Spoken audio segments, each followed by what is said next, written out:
Alright, Calapan Bay.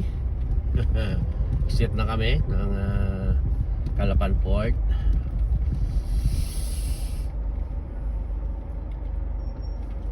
Ayos, ayos. Ganda ng panahon. Sunday pa pasok na ng bagyo. Pero ang tatalaga Calapan Bay Hotel pala ito. Hotel. Yan. Sino yung medyo mas stranded sa biyahe, pwede kayo mag-check-in dyan sa Calapan Bay Hotel. Pag na-stranded, in case lang. Saan ba nung punta natin? Kami po ay narilito.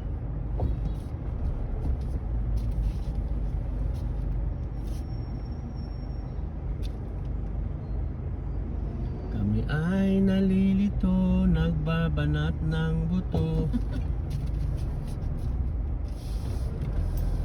Sa mainit na syudad sa bansa ng Arabiano. Hoy!